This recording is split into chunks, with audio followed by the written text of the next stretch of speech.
Hello, welcome to Scrap Time. My name is Christine, and in this video I'm going to be showing you a kit that was provided to me by a kit club called scrapbookingstore.com.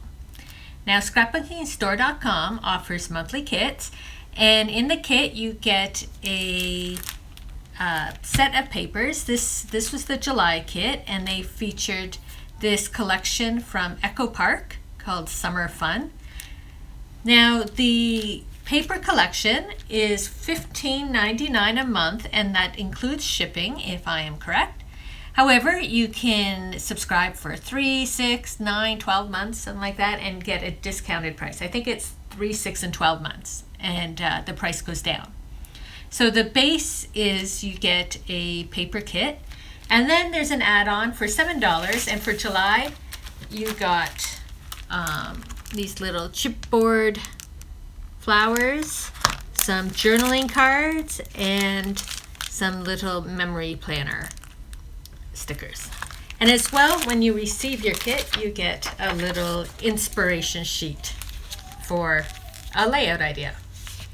Now, I don't scrapbook anymore. That was how I started, but papers can be used for so many different projects. So this time I'm using the papers to make some cards, and we're going to talk a bit about layering papers. So I'm going to put this aside and bring out some of the papers from the kit. So the great thing about when you work with kits, if you have trouble layering papers or having papers coordinate, the kits do it all for you. You don't have to really worry about it. So in this one, we got this sticker sheet here.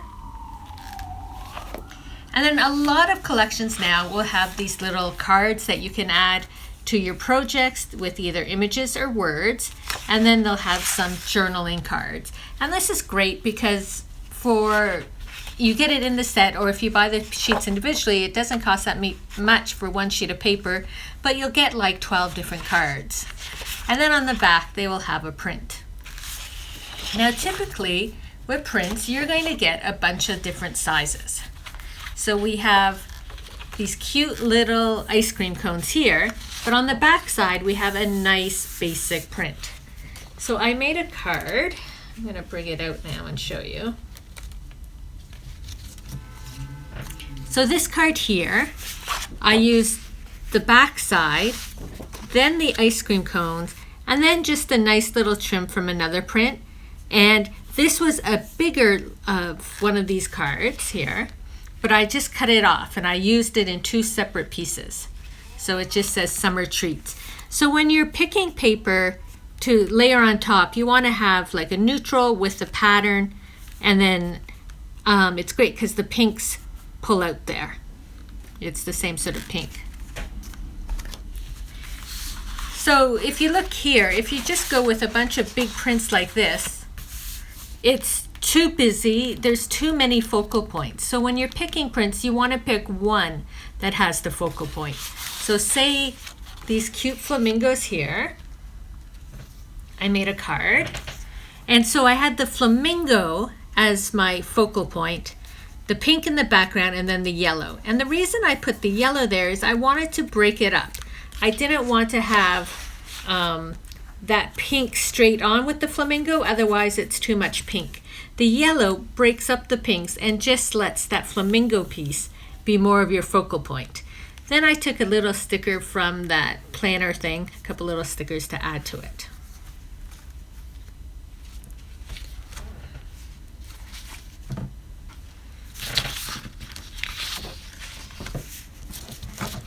Here was that other one, so I'll just show you.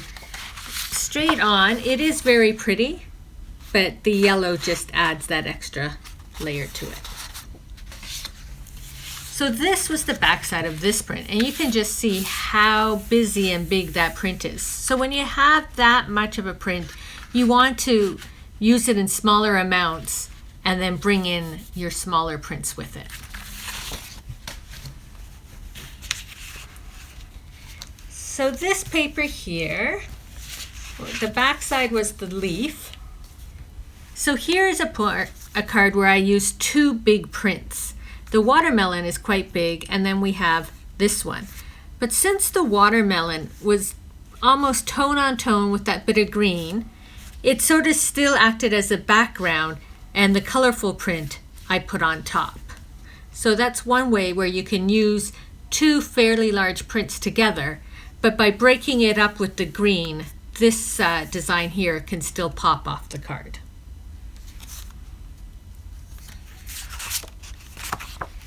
Anytime you have plaids, it's a really great basic. The back of this was that yellow I used earlier. And so here I did a card.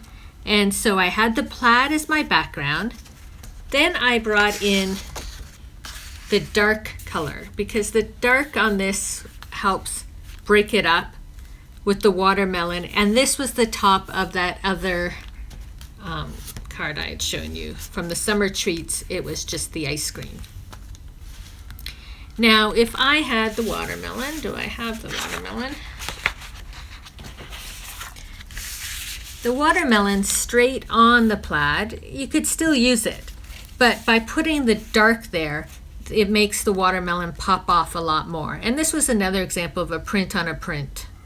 That was quite a busy print here, but the pink, because as I said, it was a tonal pink on pink, it helps pop off that dark background.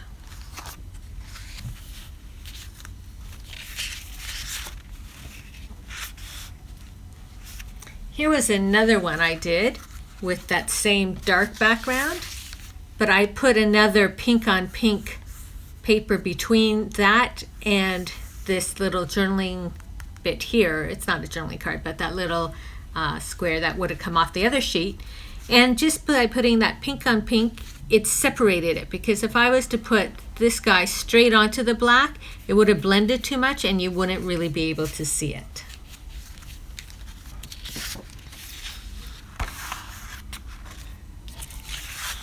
Stripes are always great to have as well. That's the back of the watermelon.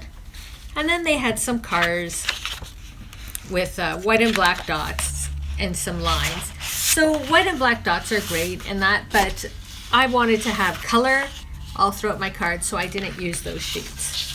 So I have one more here. And I was just going to piece it together for you. So this was the back of the one with there, but again, even though there's a leaf print, because it's pretty much green on green, it's still considered, I consider it like a neutral. Now when I'm making cards or even if you're scrapbooking and that, I like to use this Scotch quick dry adhesive. It's a liquid adhesive, so it allows you, if you don't put it down exactly right the first time, it allows you to peel it off quickly and readjust. However, it does dry quite quick. So it's especially if you're doing a lot of die cutting or that, I use this glue because it will dry quite quickly for you. Then I'm just going to put this around the middle, eyeball it. I eyeball everything. I don't get my ruler out and measure it. So I had the green on green, so it was a print but tonal. I put the pink there. Green and pink are opposites, so they always look good together in paper. It helps pop it up. Next, I'm going to use the pineapples. If I had done it straight on, because there's green here, it wouldn't have popped as much. But by putting that, just that little smidge of pink underneath it, it helps make it pop. Now, if you don't want to use the full sheet of paper there, and if you feel you're wasting paper, then you could just cut off little sides and just glue it to the side. You don't have to use the full sheet of paper.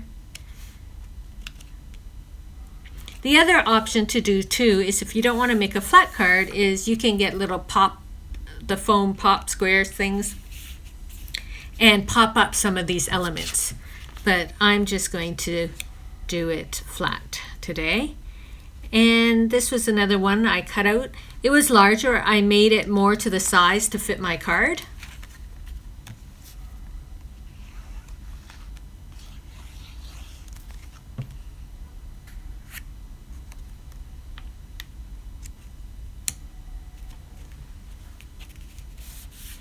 And just like that, we have a cute little card. So I'll put my cards out for you to see the different papers.